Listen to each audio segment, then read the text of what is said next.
आगामी सिंहस्थ कुंभमेळ्यासाठी कोट्यवधी रुपये खर्चून उभारण्यात येणाऱ्या त्र्यंबक रोडच्या व्हाईट टॉपिंग कामाचा दर्जा पुन्हा एकदा प्रश्नचिन्हाखाली आलाय.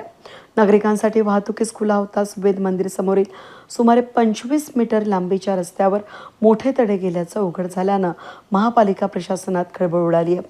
हा गंभीर प्रकाराची या दखल घेत महापालिका आयुक्त मनीषा खत्री यांनी घटनास्थळी धाव घेत संबंधित भाग JCBच्या साहाय्यानं पूर्णपणे काढून टाकण्याचे आदेश दिले. निकृष्ट काम करणाऱ्या ठेकेदारावर नव्याने रस्ता पूर्ण होईपर्यंत प्रतिदिन 1.84 रुपये लाखांचा दंड ठोठावत कठोर भूमिका घेतली आहे. नाशिक शहरामध्ये त्र्यंबकेश्वरला जोडणारा त्र्यंबक रोड हा सिंहस्थ कुंभमेळ्याच्या दृष्टीने अत्यंत महत्त्वाचा मार्ग आहे. सिंहस्थ विकास कामांतर्गत या रस्त्याचं व्हाईट टॉपिंग सुरू असून त्र्यंबक नाका ते बॉश सर्कल आणि ITI सिग्नल ते सातपूर गाव या टप्प्यातील काम पूर्णत्वास आल्याचा दावा महापालिकेनं अवघ्या आठवड्याभरापूर्वी केला होता. विशेष म्हणजे रस्त्याच्या गुणवत्तेच्या तपासणीत अपेक्षित 180 मिलीमीटर ऐवजी 185 मिलीमीटर कॉन्क्रीटची जाडी असल्याचा अत्याधुनिक बॉन्डेड व्हाईट टॉपिंग तंत्रज्ञानाचा वापर केल्याचा दावा करण्यात आला होता. मात्र हे दावे ताजे असतानाच रस्त्यावर पडलेल्या तड्यांनी गुणवत्तेच्या दाव्याची पोलखोल केली असून खराब रस्ता सुरू करण्याची घाई मनपा प्रशासनानं का केली असा प्रश्न देखील उपस्थित होतोय. आयुक्त मनीषा खत्री यांनी अतिरिक्त आयुक्त प्रदीप चौधरी आणि शहर अभियंता संजय अग्रवाल यांच्यासह प्रत्यक्ष पाहणी केली. पाहणी दरम्यान कॉन्क्रीटच्या पॅनलमध्ये मानांकापेक्षा अधिक तडे आढळल्यानं संबंधित भाग पूर्णपणे नव्यानं तयार करण्याचे आदेश देण्यात आलेत. कामातील त्रुटींसाठी संबंधित ठेकेदारावर दंडात्मक कारवाई करण्यात आली आहे.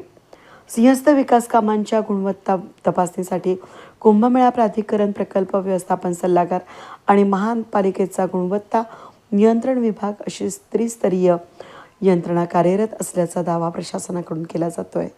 मात्र उद्घाटनापूर्वीच रस्त्याला तडे गेल्यानं ही यंत्रणा नेमकी काम करते तरी काय असा संतप्त सवाल नाशिककरांकडून उपस्थित केला जातोय.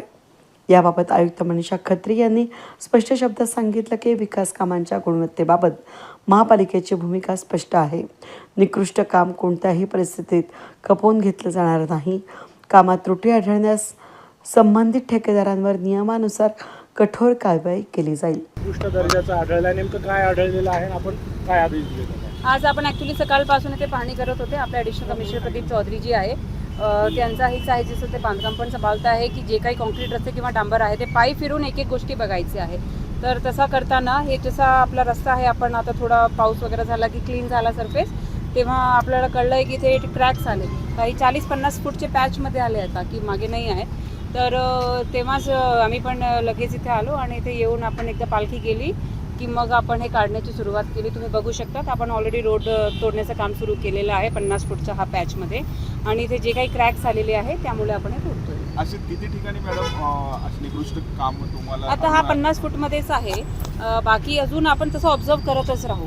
कधी कधी जसं काल पण एक ठिकाणी पुढे आपण काम करत होते तिथे तर म्हणजे फ्रेशच ते DLC करत होते, पण त्याच्यात तेवढी क्वालिटी आम्हाला वाटत नव्हती, तर इमिजिएटली आम्ही काढायला लागला. असं आम्ही नेहमीच आमची एक्सरसाइज असतेच की जेव्हा आपण साईटवर करताना पण बऱ्याच वेळेस एक दिवसच झाला असेल तरी आपण काढून घेतो, जर ते क्वालिटीचे नसेल परत करायला लावतो. इथे जे आहे इथे हे क्रॅक्स नंतर आले आहेत, मग आपण आता याला क्रॅक्स आलेले आहेत, तर नेमकं काय म्हणजे क्वालिटीमध्ये कुठेतरी तडजोड झाली आहे ठेकेदारांनी? नाही, त्यांच्याकडनं जे कोरची स्ट्रेंथ असते ते सगळी आहे, डेप्थ आहे, जेवढी हे पाहिजे ते पण आहे, परंतु वर्कमॅनशिपची प्रॉब्लेम आहे की त्यांनी इथे प्रॉपर क्युरिंग केली नाही. ते 15 दिवसासाठी जे पर्यंत क्युरिंग झाली पाहिजे ती क्युरिंग न केल्यामुळे, म्हणजे त्यांचा काहीच विषय नाही की त्यांनी मटेरियल नाही वापरला किंवा हे नाही, त्यांची चूक ही आहे की त्यांनी जे एकदम छोटी छोटी बारीक गोष्टीवर जे लक्ष ठेवला पाहिजे ते नाही त्यांनी ठेवलं आहे. मग क्युरिंग केली नाही, क्युरिंगमुळे हे क्रॅक्स आले आहेत. अदरवाईज बाकी स्ट्रक्चर हे होतं, पण ते आपण एक इंचाचा जरी क्रॅक असेल आपण ॲक्सेप्ट करणारच नाही, म्हणजे आपला तर एकदम क्लिअर आहे. वेद न्यूजसाठी प्रतिनिधी कमलाकर तेवढे, नाशिक.